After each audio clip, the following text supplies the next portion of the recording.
For officially licensed Royal Canadian Pacific apparel and souvenirs, be sure to visit casualtiesapparel.com. They have hundreds of fully licensed high-quality railway items for train enthusiasts of all ages, such as caps, shirts, mugs, and jackets to name a few.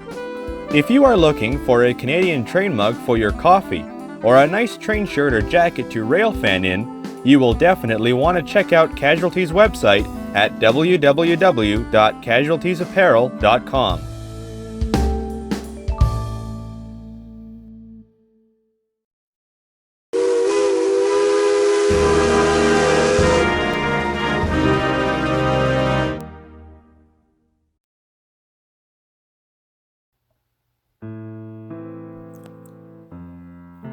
Luxurious passenger trains are a large part of Canadian Pacific's history.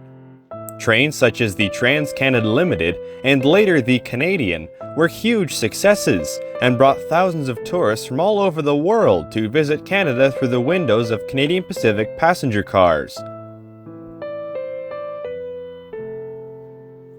In the 1970s, air travel started to become the #1 form of long-distance transportation.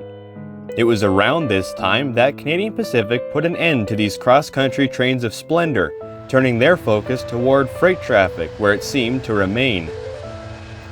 Today, CP still doesn't run revenue passenger trains. However, there is one exception. In the mid to late 1990s, Canadian Pacific began restoring a small fleet of historic passenger cars, along with an F-Unit AB consist, all painted in schemes from the Tuscan and Grey era. The Royal Canadian Pacific was born.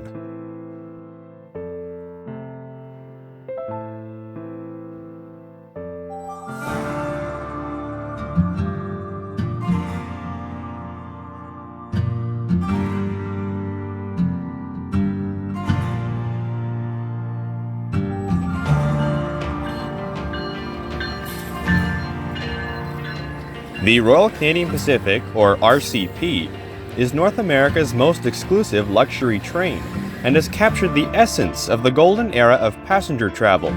No wonder the executives of the company travel Canadian Pacific system on this train. Over the next few days, the train will run through the mountains of Alberta and British Columbia, making a loop back around to Calgary. The journey begins on the Lagan subdivision as the train departs Calgary, Alberta, westbound.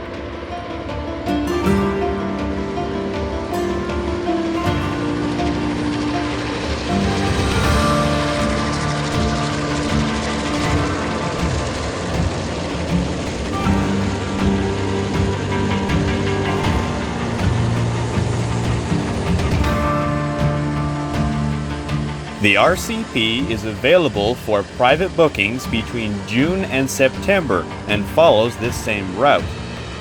Though the price of the trip is expensive, the experience is worth every penny for a chance to see a portion of CP through the eyes of first-class travelers in the early 1900s.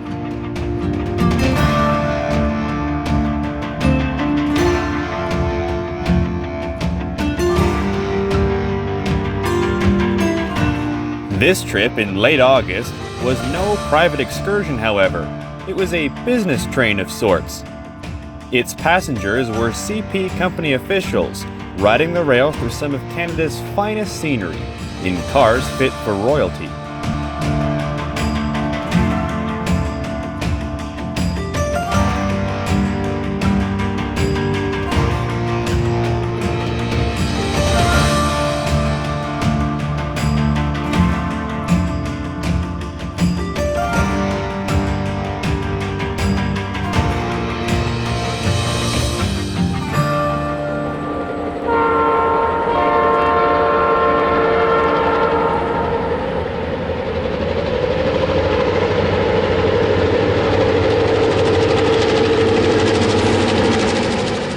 The Royal Canadian Pacific was the first passenger train of any kind to operate this portion of the CP system, since VIA discontinued service to Calgary in 1990.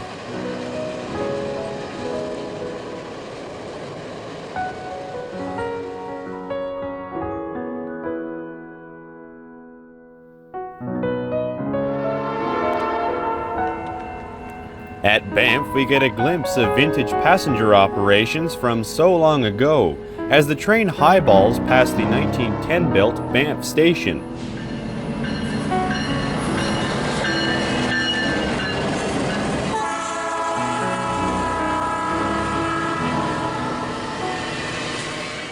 The company business train began in the late 1990s.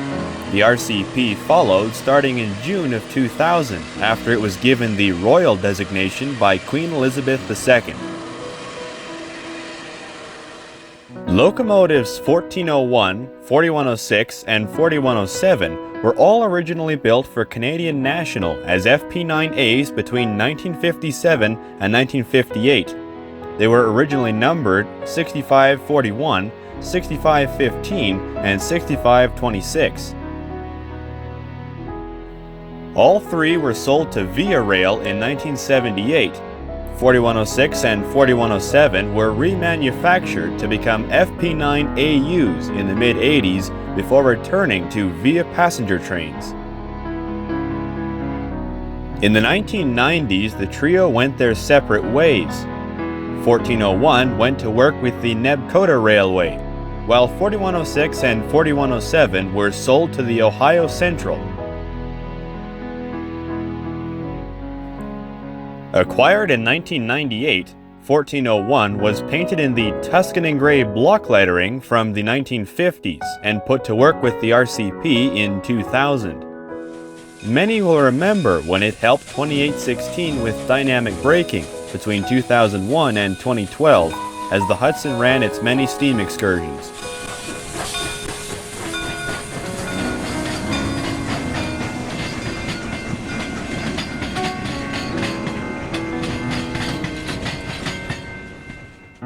.4106 and 4107 were acquired later by CP in 2006 and were painted in the Tuscan and Grey script scheme, originally used from 1962 to 1968. 1401 was rebuilt in 2017 by Canadian Pacific to modernize it. It also became an FP9AU at this time. It received a prime mover of a GP38-3, a computer control system, and a head-end power or HEP generator used to help generate electricity for the passenger cars. It also had the MU receptacles lowered, as well as becoming equipped with PTC for when the business train visits the United States.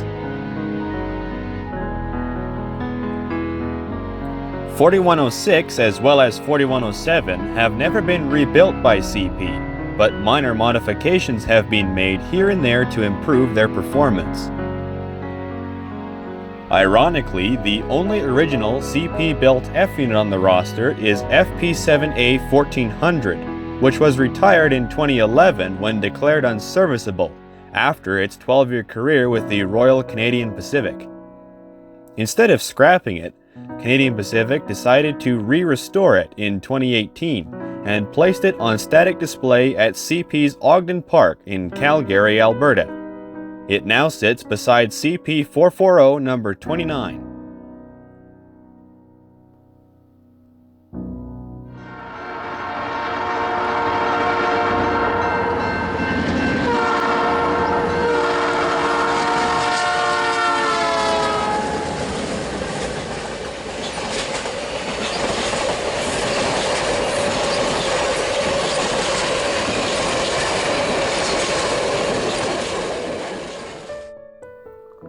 The Lake Louise Station is another part of preserved history.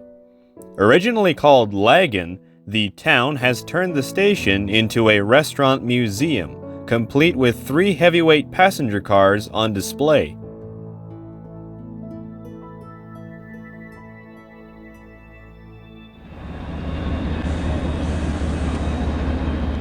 At Lake Louise, the track splits in 2. Westbound trains are diverted onto the upper track, while eastbounds often remain on the lower one. This section can be used for meets when necessary.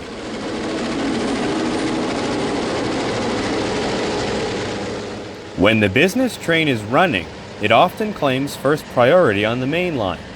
Most freight trains are diverted into sidings to let the RCP pass, This helps the train to get to its destination quickly and on time.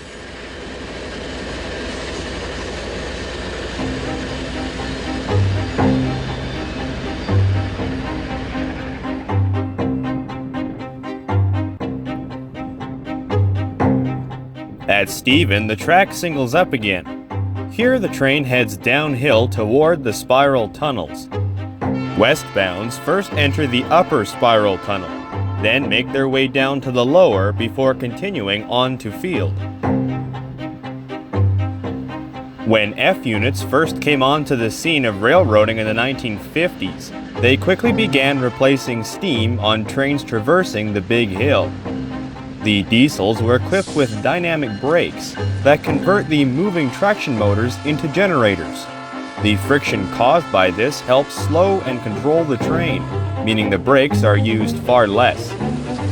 This was especially important on passenger trains, so by the mid-1950s, steam was abolished in the mountains.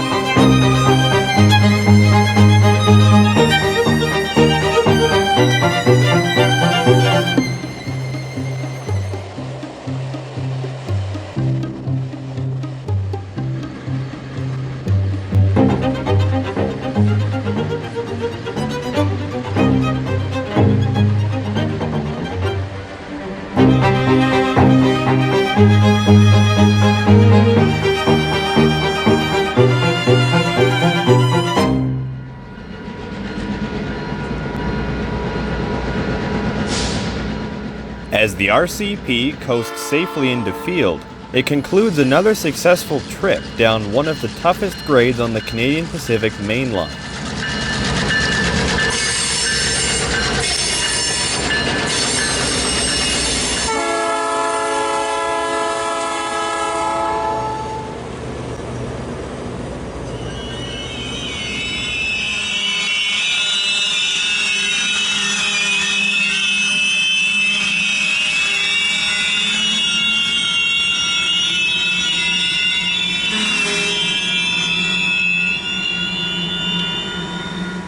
Here in the small railway town of Field, trains pause to change crews.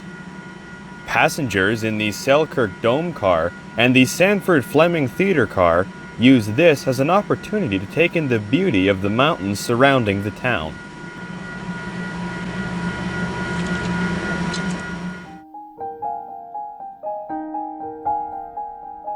The Selkirk is one of 7 3/4 dome cars built by the Southern Pacific in the mid-1950s.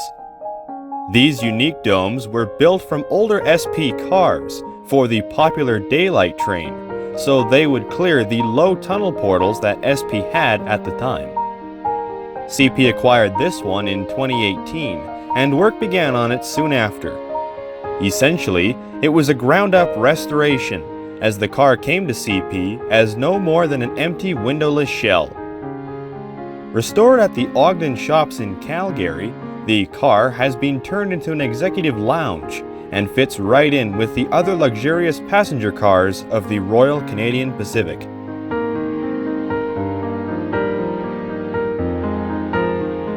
The Sanford Fleming is named after the Scottish-Canadian inventor of the same name. It is a theater observation car, called as such because the large rear window is like the screen in a movie theater. The seats at the back are stacked to give passengers not in the front row a better view of the window and the scenery outside of it.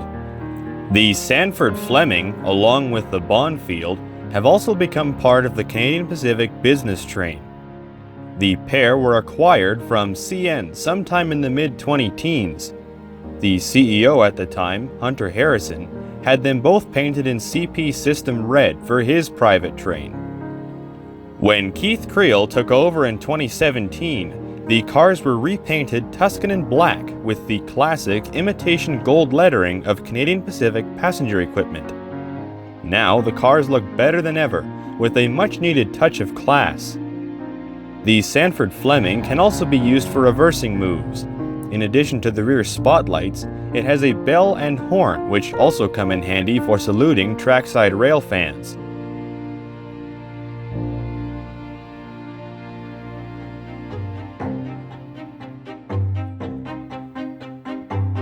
Departing field, passengers on board this luxurious train are treated to some truly Canadian scenery as the RCP rides over bridges and snakes its way through curves and valleys, continuing on to Golden.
The Royal Canadian Pacific concluded its first day's journey in the railway town of Golden.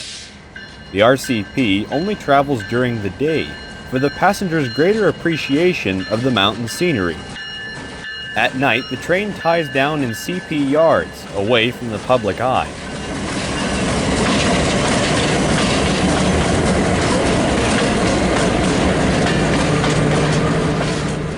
The executives on board were likely sleeping on this train.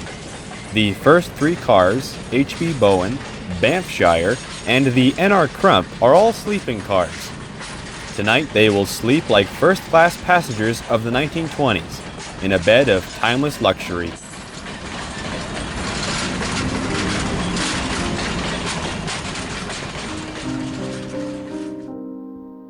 The Banffshire and NR Crump are virtually identical sleeping cars.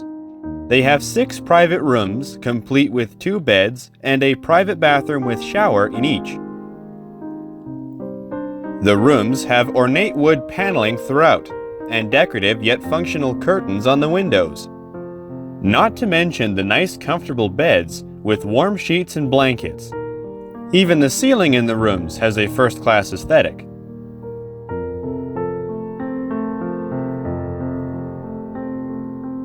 The RCP and business train have been restored to be as close to CP's original luxurious heavyweight cars as possible, also managing to incorporate some modern conveniences for passengers of the 21st century. Most of the cars were originally built by CP, such as the Royal Wentworth Observation, which was also on this train.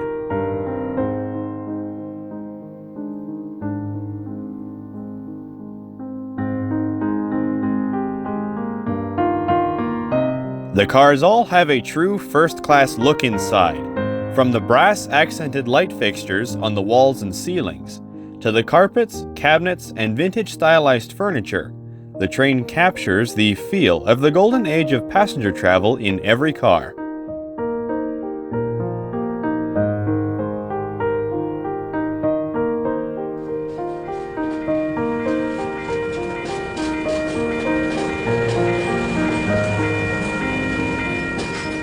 In the passenger train era of Canadian Pacific, Golden was just another routine stop.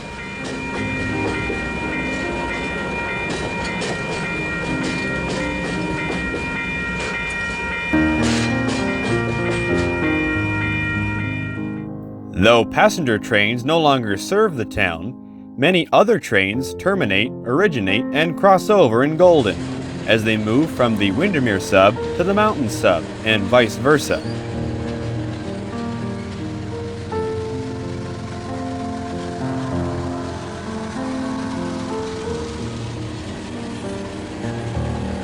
The Windermere is the connection to CP's alternate main line for the Crow's Nest Pass, used when the Lagan line through the Rocky Mountains is shut down. The Windermere sub is also the beginning of one of their connections to the United States, at Kingsgate, BC and Eastport, Idaho.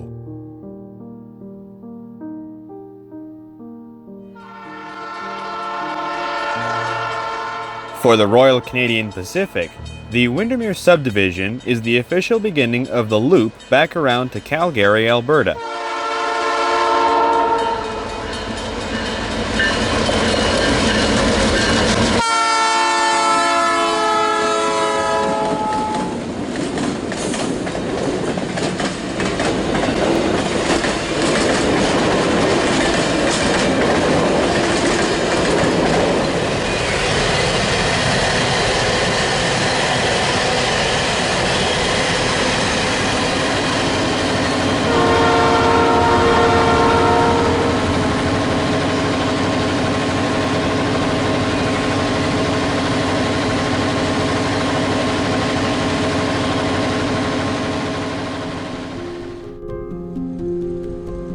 Since the beginning, Canadian Pacific's main draw for passengers was the breathtaking scenery, mainly the scenery of Western Canada.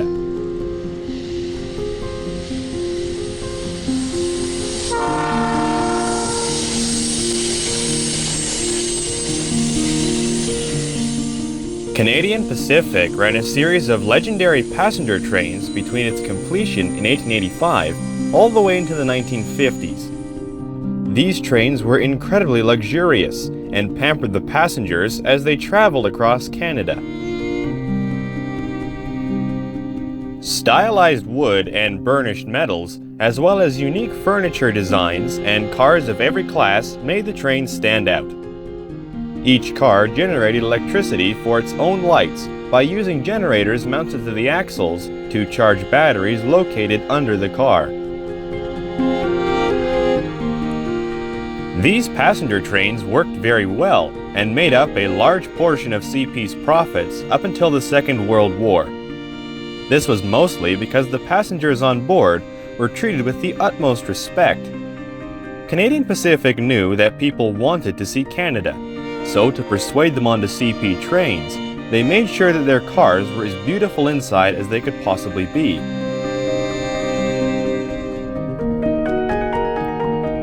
On the outside, the cars were painted with a very unique Tuscan color, made up of a burgundy red with a strong purple hue, and had letters of imitation gold. These colors screamed luxury and invited passengers to an experience of a lifetime inside. Travelers of the first and second class were well looked after. They enjoyed lounges, smoking areas, beds, and even meals of extraordinarily high quality. However, this tendency to treat travelers with great eminence would catch up with Canadian Pacific.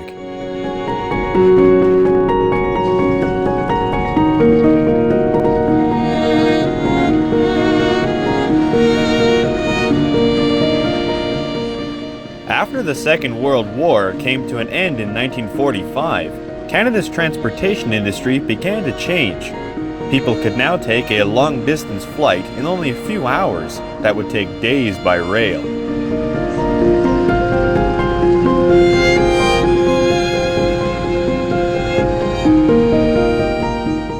It did become clear that passenger trains were quickly becoming unprofitable to operate.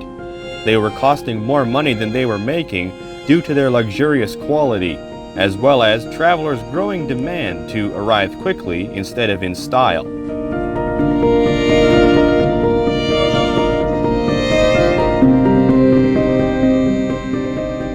The Canadian, made up of unique and modern stainless steel cars built by the Budd Company, was introduced by CP in 1955. By the mid-1960s, CP had begun to pull out of passenger service. Trains such as the Dominion were discontinued, but the Canadian remained in operation on CP until 1978, despite Canadian Pacific's numerous attempts to discontinue the train. CP's passenger cars of the 1950s and 60s looked way different than those of the 1920s.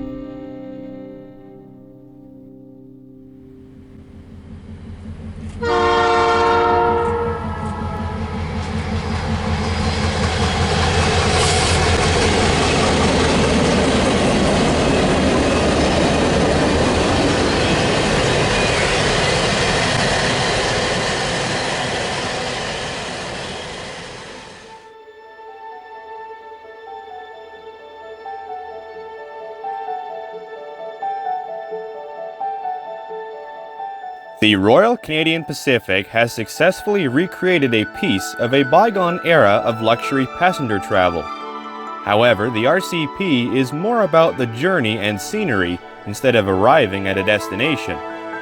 Nevertheless, the cars restored in that classic Tuscan red and featuring authentic interiors bring CP passenger trains of the early 1900s into the 21st century for new generations to experience.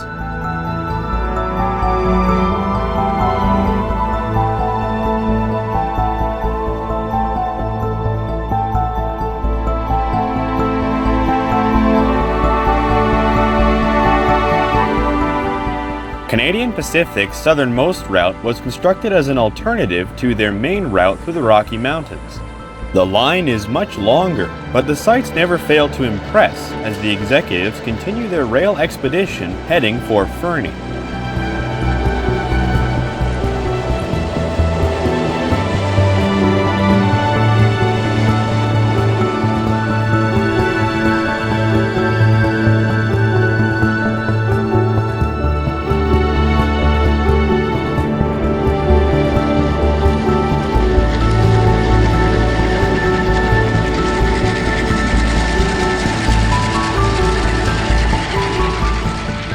The mountains along this southern line are not as large as the ones near Field. However, the vast open canyons the trains travel through are just as spectacular.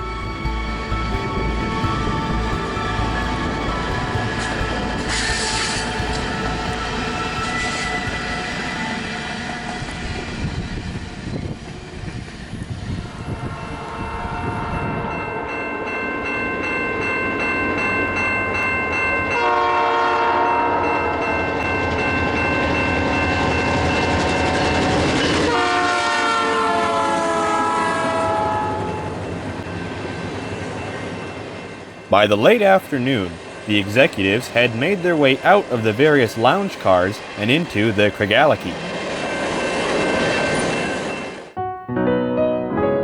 The Craigellachie is an ex-sleeping car that has been converted into a luxury diner. Stained and varnished wood panel walls, red and gold carpets, curtains, and drapes, stylized wall lights, wood and red leather chairs accented by burnished brass rivets, all tied together with patterned white tablecloths, ornamental centerpieces, and mood-provoking candles.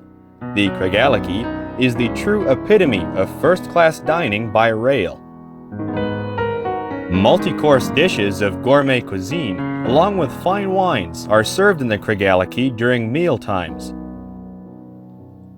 No doubt the executives were enjoying a dinner fit for royalty this evening.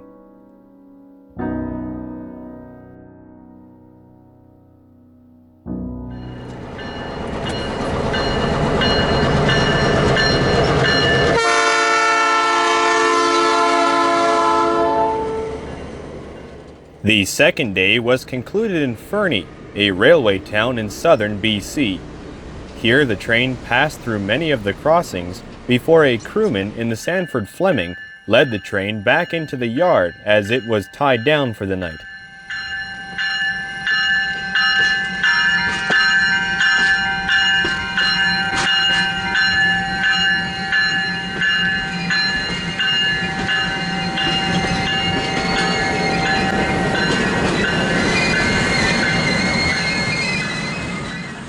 The Royal Canadian Pacific is a remarkable train. A train that not only preserves the history of CP passenger travel, but also promotes the railway's active involvement within that history. A train for executives could be made up of any passenger cars, but CP has opted to take it one step further by using cars restored to capture the elegance and wonder that their passenger trains once did so long ago. Many modern Class 1 roads acknowledge their history, but do little to celebrate it. However, Canadian Pacific has chosen to commemorate theirs in a train that, even for trackside rail fans, offers a true journey through time.